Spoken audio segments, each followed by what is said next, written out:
All right, in the corners, fans of the Bcihl, who's ready for a deep dive today?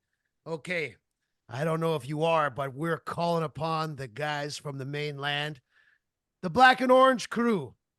Okay, big month coming up here in Bcihl action. Everybody put your hands together for the Lakers broadcast team. Play by play is Jordan. How are you doing, Jordan? I'm doing fantastic. Right on. Good to have you here. Now you're in your quarters there studying hard, right? Of course.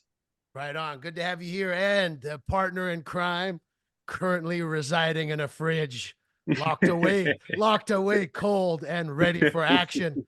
Color Yeah. commentator for the Lakers, John. How you doing, John? Hey, I'm doing pretty good, Matt.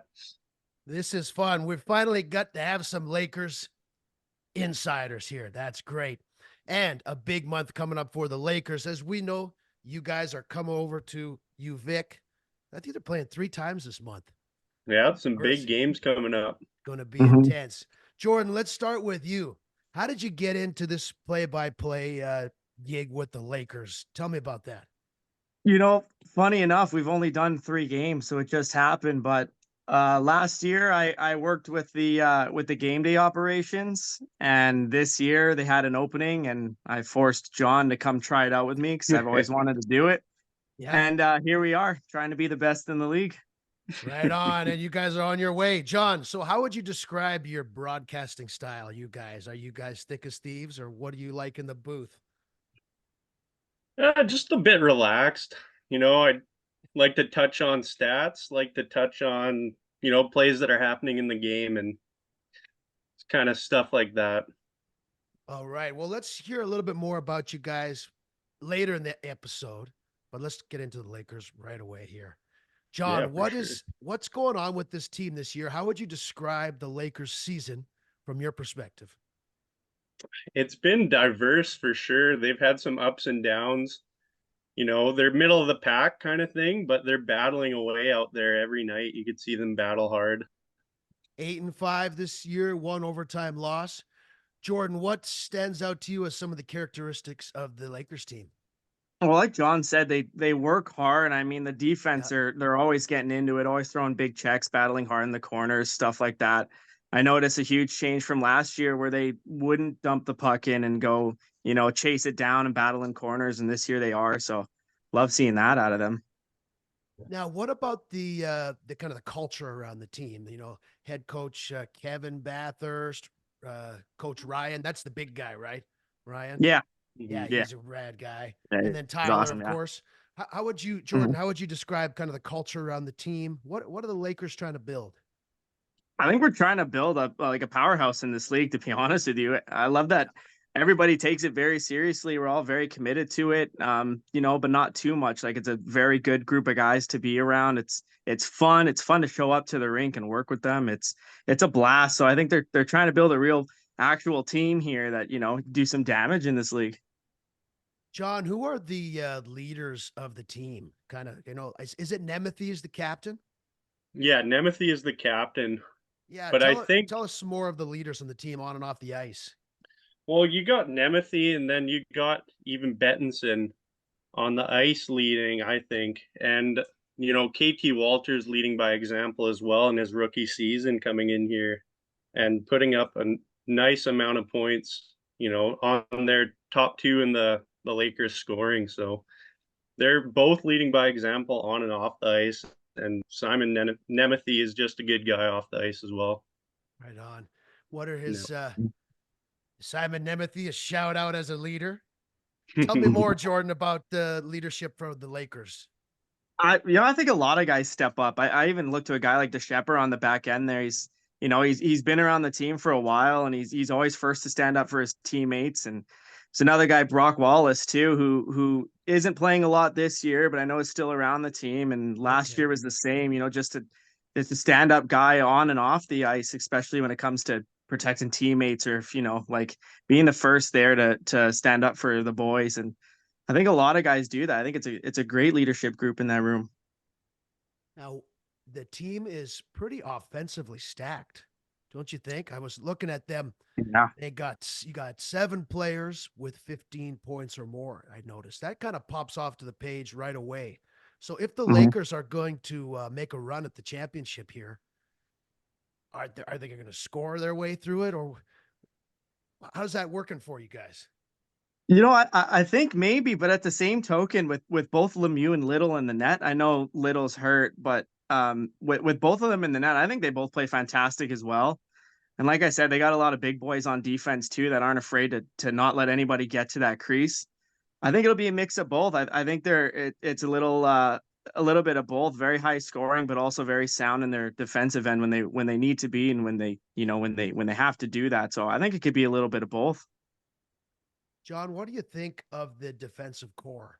You've got Dudka, right? And then Park is kind of the big sniper this year, right? And DeShepard. Mhm. What what are some of the other defensemen there? How do they play as a team, do you think? Well, yeah, DeShepard is a big guy, and Brock Wallace is a big guy, but also Jaden Lone. I really noticed him last game when he steps up. He's a big body out there. I think most of our defensemen are 6 foot plus, so it's a big line of guys you got to go through. So solid defense. Yeah, one of the things I was thinking about the Lakers was the power play, you know, Mhm. because I can't only seen the Lakers twice in person this year. Once in Victoria, and then once I got to come down to Kelowna there. But it looks like with all those shooters up front, the power play is pretty scary. Hey, Jordan, am I onto something or am I onto nothing? Yeah, absolutely. Funny enough too, in the last game we called, they had a 5-on-3, an extended 5-on-3, and they went 5 forwards. So they put the big Yeah. guns out there. They went 5 forwards, just pure snipers looking for goals. So yeah, the power plays it clicks. They have 2 units that both work together very well, and I think it clicks. Mhm. So is Little going to be all right? Have you heard more about that? Well, no, we actually haven't heard anything from it. We do know Oh, that on Saturday night he wasn't dressed. He was there, but he wasn't dressed. So, but I haven't heard anything on it yet. what Mhm. do you think of the goaltending battle down the stretch for the Lakers? Who has the edge? John, who do you think? Well, I think with Little being hurt, coming down the stretch, Lemieux is obviously the number one coming into it, but I think it's going to make it tough for the coach when Little comes back. Mm-hmm. Who do you start? Do you keep rolling with Lemieux if he's playing good, or do you try Little for a game or two and see how he's doing? So it's going to be tough decision coming down the stretch. It's a good problem to have. Yeah, Hmm. we saw a little, I think, last year, but Lemieux is kind of new. What what does he look like in the goal, Jordan? Lemieux. I think he's very calm. You know what? Yep. Actually, I notice it a lot in this league. Most of the goalies that we see are very calm and very like positionally sound, and they just make the saves that they need to make. And a lot of them impress me. Even VIU's goaltender and UVic's goaltender. When we saw them, I was heavily impressed with them too. I think the Hmm. goaltending in this league is very calm under pressure and able to just lock it down. Yeah. Now, speaking of the rest of the league, let's kind of go around the horn here. What do you think? Are there have there been any Lakers games this year that have kind of stood out to you as like great games? John, does anything come to mind, John? Your favorite Lakers game so far? Well, I think not the last game against VIU, but the one before that, they had a really tight 6-5 win, and they really had to grind it out for that win. They really had to play hard and dig deep, and I like to see that, and especially against the league's top team, right? So that was probably, to me, their best performance. That was a big win. Jordan, you Yeah. remember stuff about that game? I do remember that game, but it might be a little recency bias too. I like the game they just played 5-0 against Logan Lake. I know maybe Logan Lake isn't their record doesn't show it, but even the night before they took them to the limit there. They had a huge lead in that game too, and I think that the performance on Saturday night, the 5-0 win, was very calm. Very everybody did their part and well rounded, and I like to see that. So I think maybe recency bias, but last game versus Logan Lake was a good one. Hmm. All right. Well, you know me. I'm the UVic homer, right? I can't help it. But Yeah. let's talk about the Mariners. right? Because everyone's kind of gunning for them right now, right? They're in Yep. first place. Mhm. So, John, you mentioned that was your favorite game of the year. How do the Lakers stack up against the first place team? What, like, give us a little scouting report on the Mariners. Do you think they can be had? Because it's a tight race. It's been a tight race this year. It is. I mean, the Mariners, it looks like they're going to keep on rolling. So they might just sneak that first spot, but I think, Okanagan has enough depth scoring that they can keep up with them. And if they keep them, keep those huge offensive guns of VIU, down a bit, I think they could stack up well against them. Yeah, Jordan, what do you think of the Mariners matchup? Same thing, because that's Logan Kirky, right? That's the Yeah, big gun, Logan Kirky. Like, yeah, I think if they can hold the top three down, I think Lakers have a good chance. I mean, in the especially in the playoffs, anything can happen. I do like that team though. That team does look good. They look confident with that puck, especially that top line. They look good. So, but Yeah. you shut that line down, and then you kind of go to work with the Lakers having the depth there. You go to work and you get some crucial goals from them, and I think they could squeeze that out. yeah. Well, I got to tell you a quick story. Earlier this season, I interviewed number 16 from the Vikes. That's Schofield. And I asked him, I say, hey, so what are your goals for the season? And he just said championship. Yeah, And I remember that. I was like, wow, that's awesome. yeah. When Yeah. when I share that story with you, who from the Lakers comes to mind? Like that believer that could lead the team in that kind of spiritual way. Yeah. Like, Any, for me, yeah, I'll sure. go with it. I think like I was kind of saying earlier, I think a lot of them in that group believe that they can do something. I got to go with Simon Nemeth there. Obviously, he's the leader. He's the veteran on the team, even though it hasn't been around for super long. But he's the veteran. He's the leader. It probably goes from him that he wants to win. Obviously, they don't want to play to not win. I think everybody wants to win, but the coach is also a great guy too. And I think in that room they all want it. John, who's got the heart for the Lakers? The heart leader. The heart of the team, that's for me, it's Simon Nemeth on Yeah. that back end. He's quite the player offensively and defensively. So, and you could see he plays with heart. You know. All right. For the Lakers, uh, this weekend, Friday at UVic, then Saturday at the Mariners. And then they do it again or in reverse order. There's a whole bunch of games this month, right? Against the Yeah, island Yeah. teams. yeah. So this is the crunch time here. If the playoffs ended today, I think it would be UVic and the Lakers in the first Hmm. round, right? Mhm. So what do you think about how does that sound to you, John, the matchup versus the Vikes? I do like that matchup. Obviously, not as high scoring offensive players as VIU out there, but still good players. But I like the way that Okanagan stacked up the last time they played UVic there. The one thing I think they're gonna have to do is they're gonna have to find a way to solve Parkinson in net because Mhm. he's had quite the season out there. Yeah, Yeah. Jordan, give us a UVic rundown here. I hate to do the same answer, but the last game that we got to call where they were there, Parkinson's, we talked a lot about them. Almost the entire game, me and Yeah. John had Mhm. nothing but I think it's the same thing. I think they need to solve him if they can get an early goal or get an early two goals and kind of shake the confidence a little bit, especially in the playoffs. I think that's going to go a long way. But I hate to do the same answer, but he was outstanding. The game that we watched him, he was outstanding. Yeah, Yeah. that was Yeah. my favorite game of the year. It was a 3-1 victory for the Vikes in Kelowna. Hmm. Some specialty teams, big moments, good goaltending, really tight, Yeah. tight, low scoring game. It was just really intense in there Mhm. Yeah. and Yeah. loud. And that place is like an airplane hangar. Yeah. It Yeah. is. Yeah. You can't whisper to your friend because the whole place will hear it. It's so Yeah. Yeah. echoey. All right. Well, it is kind of strange that it's like who knows how the race is going to play out. but it is interesting that it's going to be so much Vikes Lakers this month, and then Mhm. it might just go into the playoffs, you know. So we might have Mhm.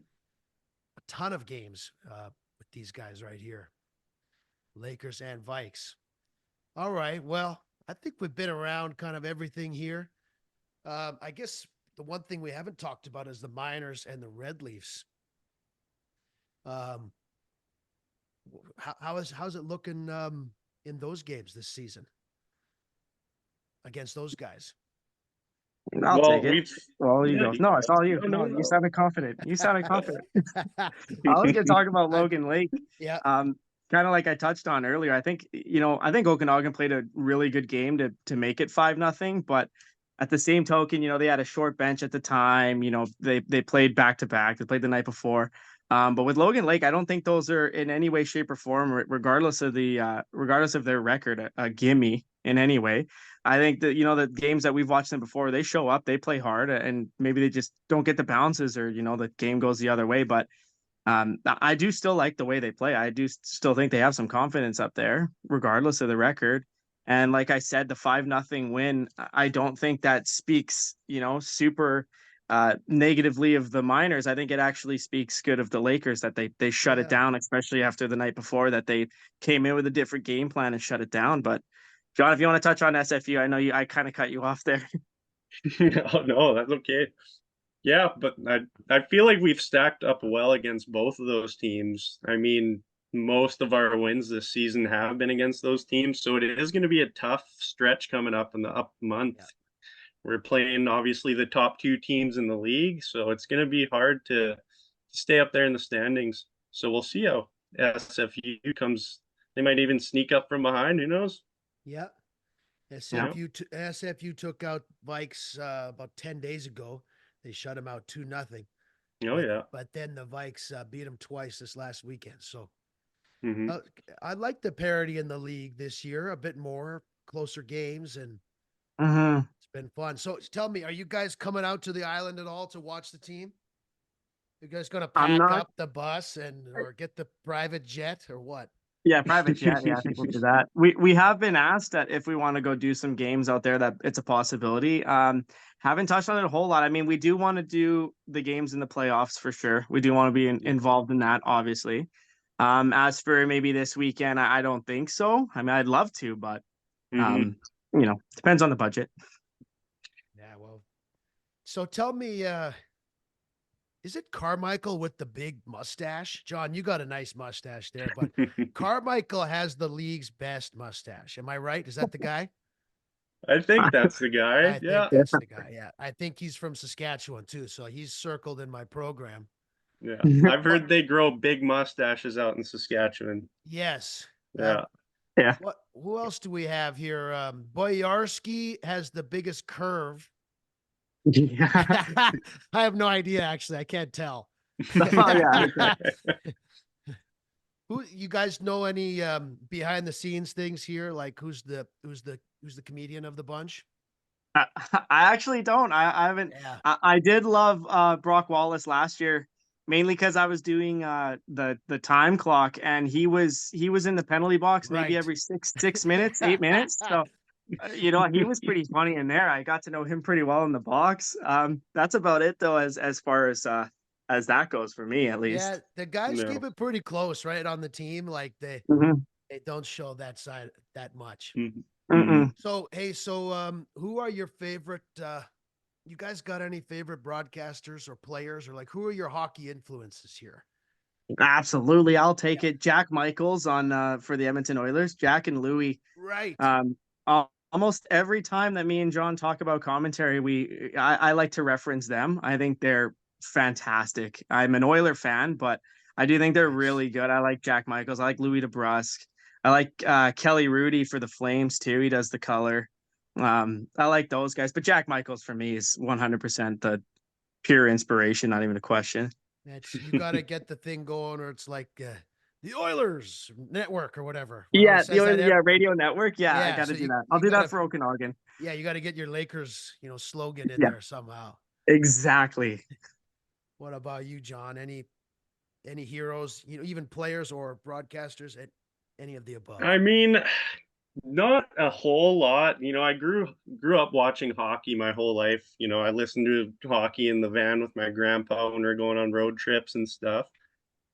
But other than that, not really anything broadcast wise that I would say, no names that stand out to me. But I grew up watching the Canucks and I got to meet Daniel and Hendrik Sedin. So that was a pretty cool experience, a nice humble way to be introduced to some hockey players. That's awesome. He didn't Yeah. want to say me as his inspiration for commentary. He didn't want to say that. So. Exactly. Yeah, you gotta keep a level playing field there. Yeah. So did you go to school for communications or broadcasting or anything? Like, cause me, a friend dared me to do it. So I don't know what the hell I'm doing, but No, funny enough, I wanted to, but I yeah, didn't end up doing it. And as you get older, and then this opportunity kind of fell into my lap, and I've always wanted to, and at least try it. And happy we did. I'm happy we got it, and looking Mhm. forward to a lot of years with it. Yeah, 100%. Like Jordan said, yeah, he just asked me one day and I was like, "Oh, yeah, why not?" It's not Actually, he said anything that no at I first. thought I would. Did I say no at first? I Yeah, don't remember you're that. like, no, every Saturday I don't want to do that. And I'm like, come yeah, on. yeah, I'm exactly. like, come on. Yeah. Well, eventually he picked away and I said yes, and well, it's been a great time. Yeah, it's not something that I ever thought that I would ever do, but yeah, no, I'm enjoying it by far. Well, great to meet you both. And this Yeah. month, we're going to be cranking it up here in the race to the playoffs here, the BCIHL. The Lakers are coming down to Victoria twice, and the Vikes are coming over there to play. I feel like, do we need to put like a wager on who's going to win the this thing here? Or I guess we'll have to, you guys will have to wear a Victoria hat and I'll wear a Lakers, something like that, right? Yeah, Yeah, sure. Want we Yeah, to could do do some that. absolutely. kind of bet like that? Yeah. That's not a very specific bet, but No, I think so. I think that's good. we'll see how it goes. Yeah, Well, and then you got to wear it while you broadcast your own team. okay. Yeah. Yeah. Okay. Well, we'll do that. We'll do that for this Friday night's game. How does that sound? Sounds Sure. good. You heard it here. Yeah. All right, guys. Before we go, is there anything on your mind? Any shout outs you want to say? Anything I forgot to cover in this interview? Why don't we go to you, Jordan, first, and then I'll get us out of here. Yeah. Best line in the league right now. Davidson, Bettinson, Carmichael. There you go. Calling them. I'm Shout out. shouting them out. And I Fantastic. line. back that up. Yeah. Okay, BCIHL is on notice. John, are you good? You got what are you saying? I'm gonna back that up. Best line in the BCIHL. Yeah. Here we go. Well, everybody, watch out. The Lakers are coming in hot here. Thanks very much, play-by-play voice of the Lakers, Jordan, and color commentator, cool as ice, John. Yeah. Shout out to the Oilers fans and the Sedins among us Of course. with all the mustaches. And Everybody 16 in out a row. there. Yes, exactly. Everybody out there in Lakers land. Good luck. I hope everyone stays healthy too. You get all your players back and everybody's good. Mhm. Have a safe, healthy season. And we'll see you this month. It's almost playoff time in the BCIHL. So we'll see you Lakers this weekend. Guys, should we call it? Sure. We're calling it a night. Thank you very much, Jordan and John. See ya. Thanks, Matt. Thank you.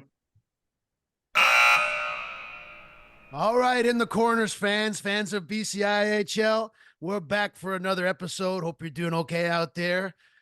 Everybody, turn up your radio because we have a special guest today, backed by popular demand. What a top ranking episode this season. We have with us one of the official voices of the Western Valley Panthers Junior C from New Brunswick Junior Hockey League, East Coast correspondent Corey. How are you doing, Corey? Hey guys, thank you so much. Thanks for having me. Don't call it a comeback. I never left. Well, Corey, this is the time of year where everybody is sharpening their skates and sharpening their eyes on the playoffs. How are things going for you over in New Brunswick? What's been happening? In New Brunswick, things have been going well for the Panthers. They are currently, well, I guess, the year is finished. They have started the playoffs and they did qualify. They finished second in their division.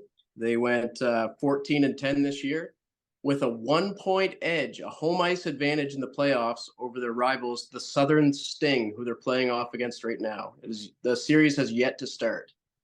Fantastic. Now, how are the Panthers and the Southern Sting going to match up in the first round? I think they're going to match up to be a big time battle. Like I said, the Panthers finished 14-10. The Sting finished 13-10, and one overtime loss there. So it doesn't get. There's only 1 point separating them in the standing, just to give Woodstock the home ice. So they'll be back at the Air Motor Center for Game 1 here soon. Nice. Now, what type of environment do you expect in Woodstock at the Air Motors Arena? I expect a lot of support from the boys' family and friends. You know, you always have that. You always have at this level of hockey, your friends are coming out. They're standing in the corners. They're banging on the glass for you, and they're getting loud. And that's if that doesn't make you want to run through a wall, I don't know what will. Now, will there be any Yager mullets or any kind of special dress code that you know of? Not that I know of, but like with playoffs, different superstitions come into play. So one of my favorites was the bleach blonde for the playoffs. All the playoffs teams, you see guys with that color hair. You're like, oh, there's some guys that are trying to go deep. That's what I think of when I see bleach blonde hair on a fella. Exactly. Now, Corey, that's why we have you on here for this correspondence episode, is because we want to take a look into our experience and we want to tap into your knowledge and give us we want to look at what are the qualities and characteristics a team needs to make a long playoff run. In the BCIHL, the playoffs are next weekend. It's a tournament style, kind of a World Junior style. Oh, cool. So everybody is meeting up in one town and they're going to play all weekend to crown the championship. But I was thinking, let's go through our top 5 qualities that a team needs for a deep playoff run. Sound good to you? Yes, absolutely. I'm ready. All right. Why don't you start it off with your first one? With my first one, first of all, you got to take your razor, you got to take your trimmers, and you got to throw those away, because there's no time for that. You're going to be growing yourself a nice playoff beard in whatever fashion you can. As you can see, I'm a little patchy here in mine getting started. I don't expect that to fill in very well, but that's not going to matter because I'm still not going to shave. That's a good look. Number 1, throw away the razors, start growing. I have one here. You need a third line winger preferably with a bit of a bushy a flow to go down the wing and score a big goal. A speedy winger. I'm thinking of Todd Marchand, maybe a Borshevsky or I was thinking, I was watching the cup run. Ruslan Fedotenko. That's a good one. You need a third liner to rip down the wing and score some big goals. So I got a couple candidates for you. From the Vikes, Aleko Sadrakis. He's a rookie. He's going to be ripping around. From the Lakers, Garrett Gilbertson. 2 G's, and I respect that alliteration. And nice. Jordan Ray from the Mariners. Those are the speedy wingers I'm thinking of. Yep. Making sense? Yep. No, I could understand that. I can see those. You'd have your eyes on those guys to make an impact in that way. Yeah, they might not be the top power play people, but they rip down the wing and get a big goal. Yep. And a name I'd throw in there would be one of my personal favorites, Martin Jelena. Oh, yes. That guy, like, come playoff trade deadline, teams are looking to add guys like that in the NHL, and those are the guys that shine and who you want to go deep for sure. So for the Panthers, I think somebody you're going to look at to do that would be someone like Michael Harvey. Michael Harvey's a younger player, a smaller player, but a guy that plays with an edge, a guy that he might, if you tracked how much he talks, he might talk a bigger distance than he did skate kind of thing, because he's always in your ear. He's always chatting. He's letting you know where you are. And I feel like he can bang in a good one for the Panthers in the playoffs. We'll be watching you, Harvey, for the goal. All right, Corey, your next one. Okay, so this is going to sound you'll hear the great Jeff Merrick quote this a lot. If your goaler is better than my goaler, then you win. If my goaler is better than your goaler, I win. So you need a hot goalie. And whether it's one goalie or two goalies, it doesn't matter. It doesn't have to be the same one. You can alternate, and you just need to have that hot tandem in net, and you need them standing on their head, because championship teams are one defense out from the goalie out. Exactly. We're looking at you, goalies in the BCIHL. Adding on to that, my number 4 is the penalty killing machine. This is the time of year when it's like it's blocking shots. It's the battle for a position in front of the goalie. It's a 5-on-3 at the right time that wins you the game. So a penalty killing machine. That would be my 4th one. And that, another thing they always say is the best penalty killer you got to have is the goalie. Yeah, absolutely.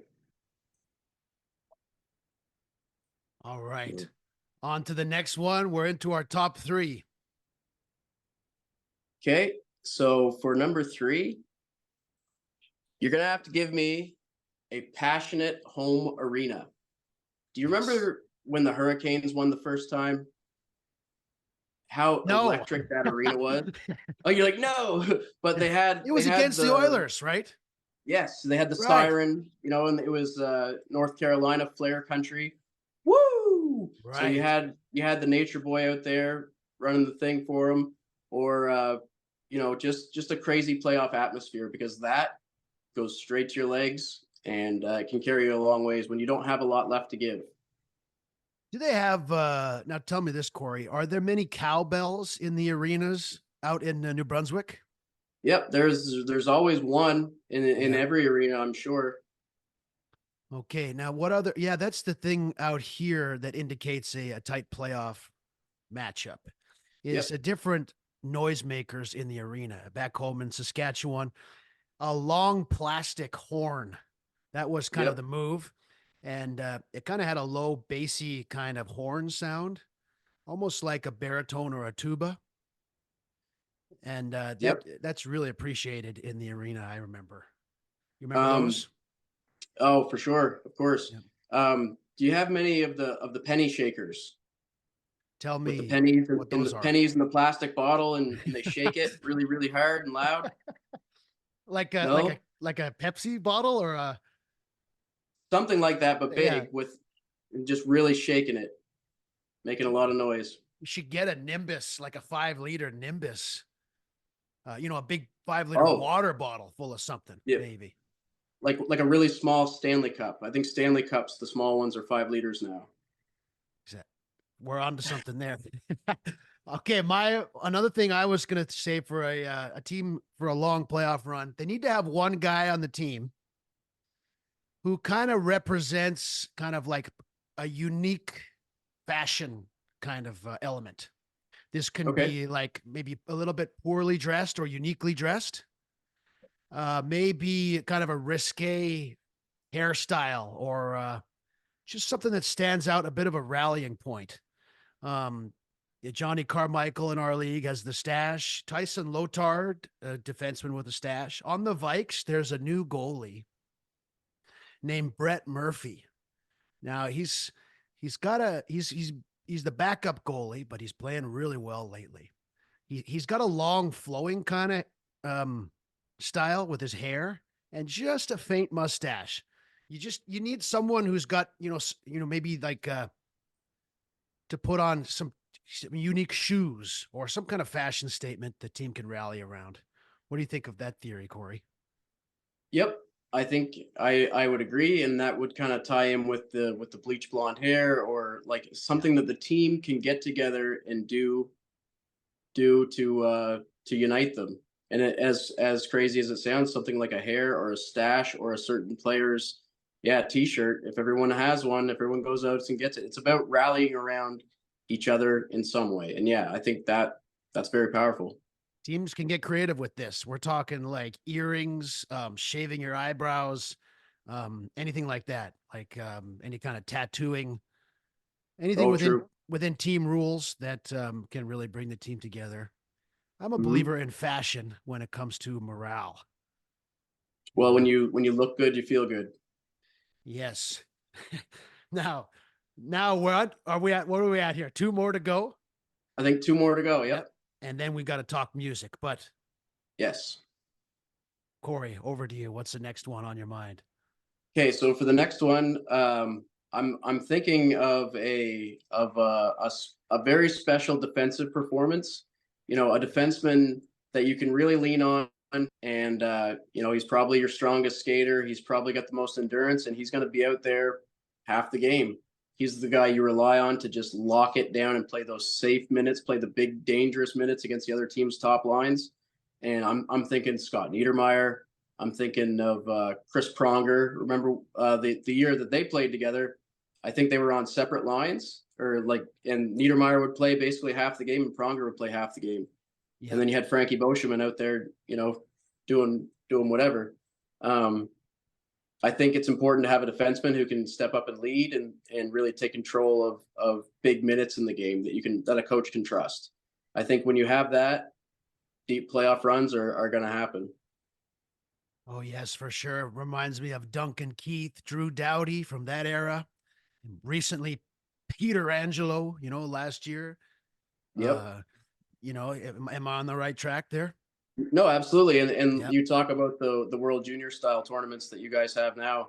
It's even more imperative in a tournament like that over a weekend when someone can step up and every game is really under a microscope like that.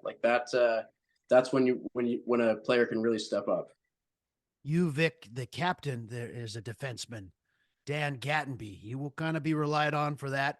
The Lakers, they got a guy named DeShepers, and he's kind of their big guy. And then the Mariners have Danforth and Struss. I had that one also, Corey, of like someone who can retrieve the puck and bring it up because it gets pretty nasty down there behind the net. Absolutely. All right. My number 1 is you got to have a coach that's just on the edge, but doesn't explode. All right. Because you got to look to the coach here, maybe boiling under the surface, maybe a little red, maybe a little hungover or whatever coaches do, or maybe a little hot from the yoga. Maybe if they've, coaches got all different kinds of styles, right? Absolutely. But in a playoff run, the coaches, they're right on the edge of exploding. We've seen coaches throw gum. We've seen them throw sticks, throw water bottles, squirt water bottles, throw towels. I'm looking for a coach in the league that can kind of lead their team to the championship and keep things on the rails because things go out of hand. You might see a coach lose their cool, take a minor penalty, really put their team in a hole. What do you think of that theory, Corey? No, coaching is absolutely imperative in the championships. You've been working all year with this guy, and he's brought you to where you're looking to go. And an intense coach can really make the difference. I had a junior coach who slammed the garbage can, just like they talk about. Yep. And I got to say that was a little bit scary and inappropriate. So that can really put the team in a hole. You also see unsportsmanlike penalties coming up there. Maybe I'm onto something with this for the BCIHL. Could we see a little bit of an unsportsmanlike angle play into a key part of the game? I think the refs are going to have to keep their ears open out there for stuff coming off the bench because if maybe they shouldn't. I don't know. The better the refs can hear, the worse it is probably for them. So it could happen. Coaches can hurt you as well. Everyone is super well behaved and great in this league. I'm just kind of messing around.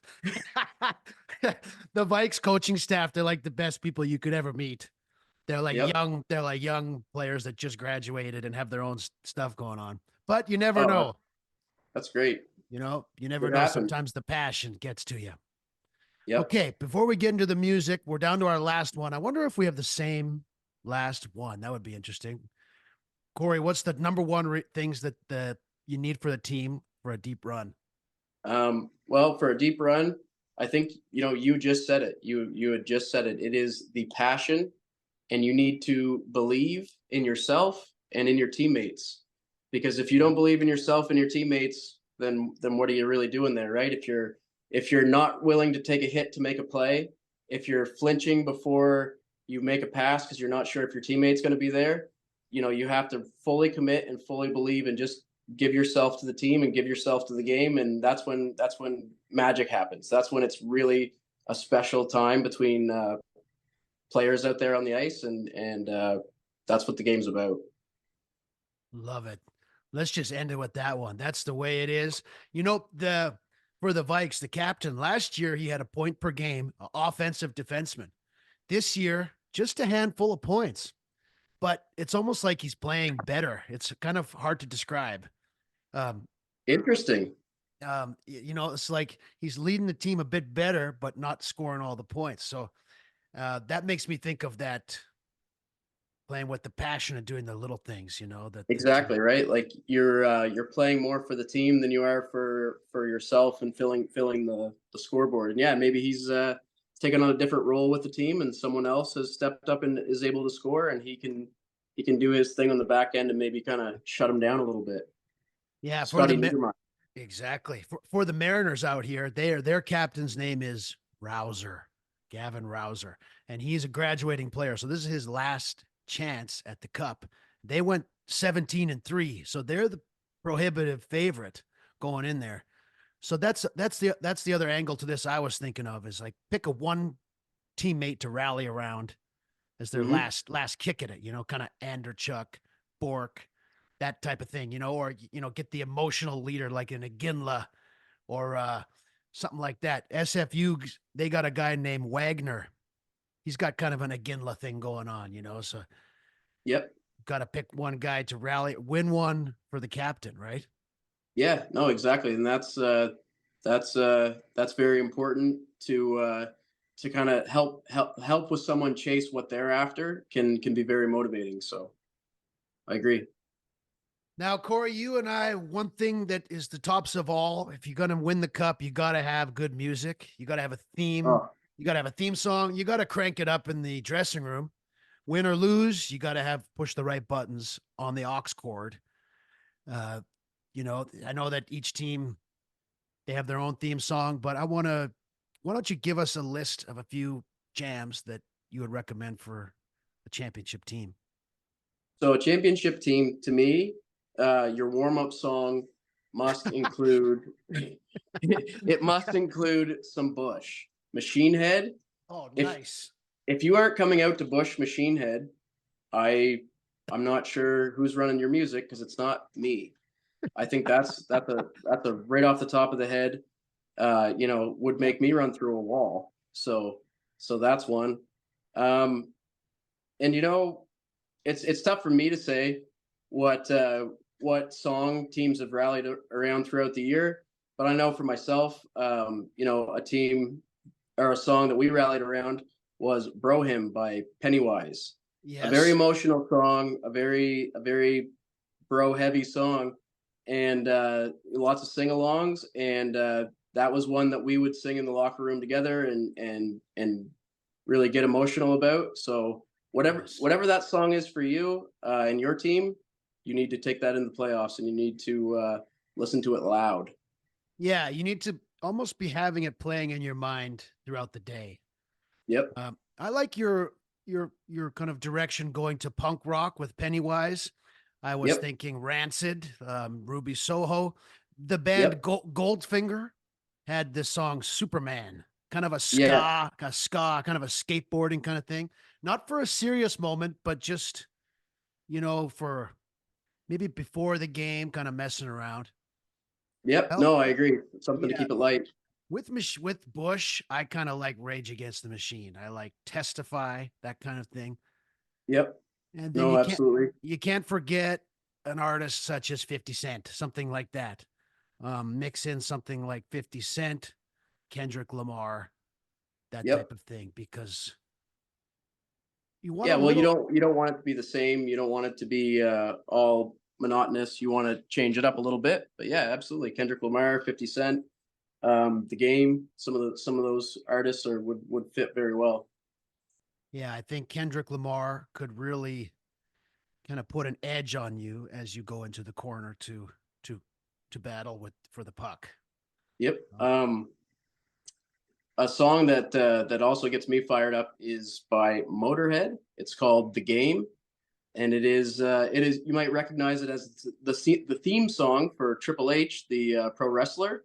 okay. But it is by Motorhead. It's called "The Game," and it's very motivating. And if anything will get you dialed in to play the game and win and be tough out there, it is "The Game" by Motorhead. That's fantastic. Okay, BCIHL players, take note of East Coast correspondents, Corey, top songs, Bush and Motorhead, as well as I'm going to throw in there Rage and 50 Cent. So Yep. those will be definitely playing throughout arenas during the playoffs. Corey, what a season it's been in BC and in New Brunswick. Uh, I would like to wish from the West Coast here, good luck to the Western Valley Panthers. A Thank you. special shout out to Michael Harvey, who's going to be a speedy winger down there and maybe pop in a goal. And we're Yep. going to wish you guys a great run against the Sting. And Yes. before we get out of here on this playoff episode, Corey, I'll leave the last word to you. If you have any words for our listeners here, final correspondence for the season as the Vikes look to go for a championship and the Panthers also head into the playoffs. Corey, over to you. I would just like to say thank you so much for having me on the podcast. It truly means a lot, and I love nothing more than just spitballing about hockey with my buds. So this has been great.